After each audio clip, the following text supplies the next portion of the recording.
सतगुरु मरना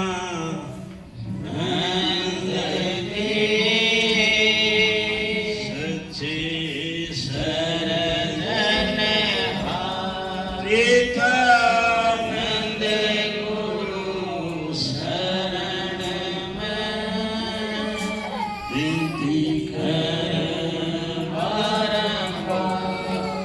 सतगुरु की प्यारी साथ संगत प्रेम से बोलिए प्रेम। हर महीने कादना क्षेत्र में जो सत्संग होता है, आज का सत्संग नरहर सिंह संघ सरोवर परिवार की ओर से हो रहा है। आप सब आए इसकी संगत करने के लिए।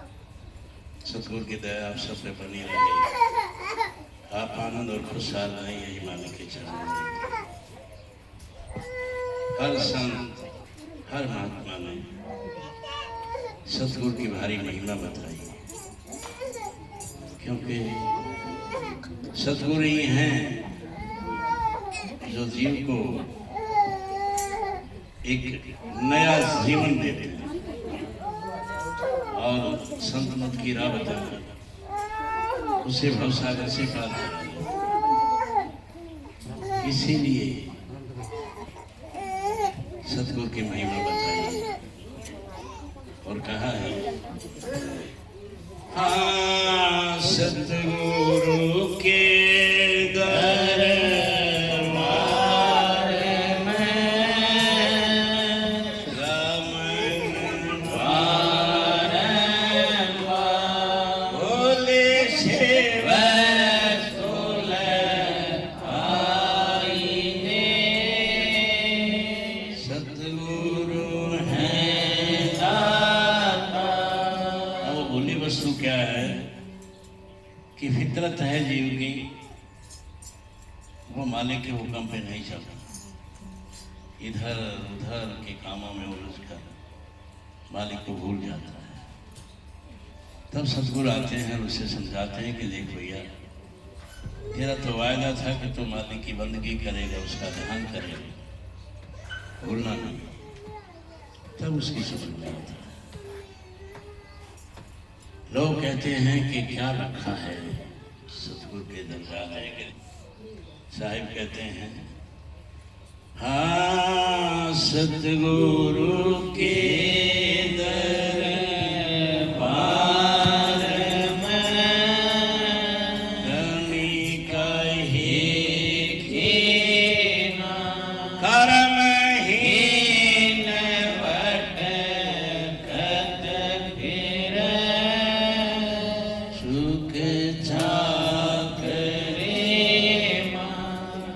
साहिब यही बताते हैं कि जीव भटक जाता है, मेरा ये काम नहीं, मेरा वो काम नहीं, पूर्णी नहीं, लेकिन वहाँ भरपूर भंडार है, खूब अपार दया है।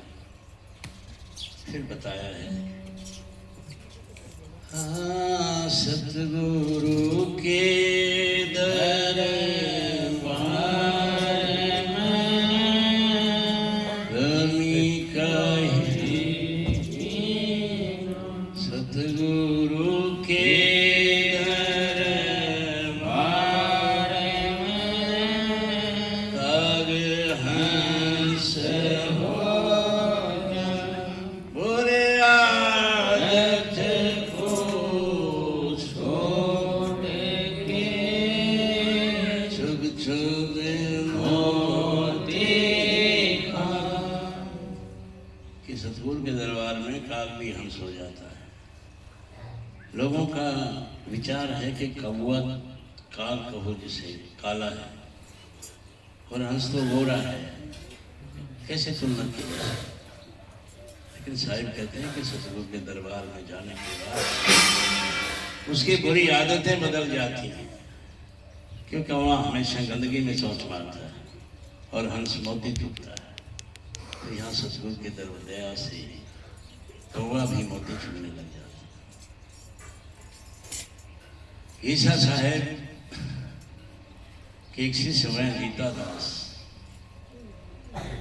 अपने समय के गीसा साहिब एक बहुत बड़े संत और महात्मा हुए हैं जिन्होंने लोगों को एक नया रास्ता बताया। हर दिन रात की सत्संग करते थे और बहुत संगत उनके सत्संगों में आती थी। अब फसल की कटाई का समय आ गया और लोग सत्संगों में जाएं।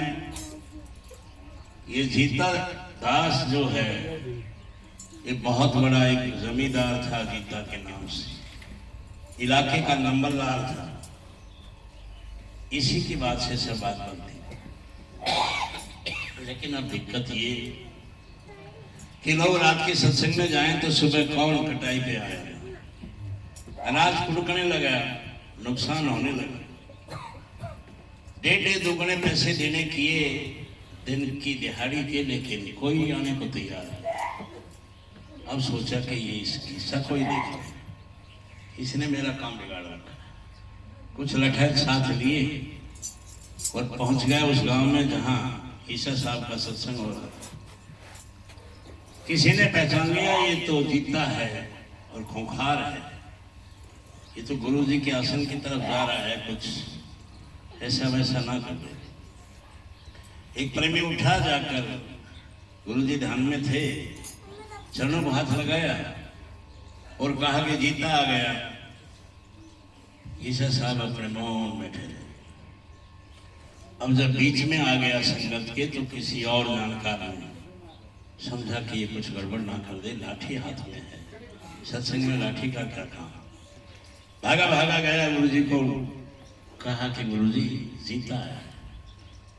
गुरुजी ने आंखें खोल ली, कहता बात क्या है? कहता जीता है। कहता जीता आया है कि क्या है?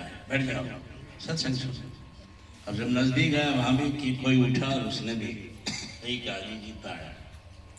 गुरुजी ने कहा कि जीता आया कि जीता आया, तुम ध्यान से बैठे। अब जीता के मन में ये कि आज मैं इसको सबक सिखाऊं। लठ उठाया और गीसा साहब का जो नूरी स्वरूप देखा तो कांपने लग गया। लाठी हाथ से छूट गई और वहीं धरती में सिर लगा। लोग उठे, उसे उठाया, गुरुजी के पास लाए। गीसा जी ने कहा भाई तुम जीता हो? कहता हाँ जी मैं जीता हूं। कहता जिस काम के लिए आए थे वो करो। कहता मैं भूल थी मेरी, मैंने तो सोचा कि आप आदमी हैं, आप तो पैगंबर हैं, आप तो परमात्मा हैं, मेरी गलती को माफ कर दो। तब जीता ने समझ लिया, गुरु के शरण में आया। हजारों बीघा जमीन थी, सब परिवार में लगा दी, सिर्फ परिवार के लिए सैकड़ों एकड़ जमीन छोड़ के और इसी काम में लगे।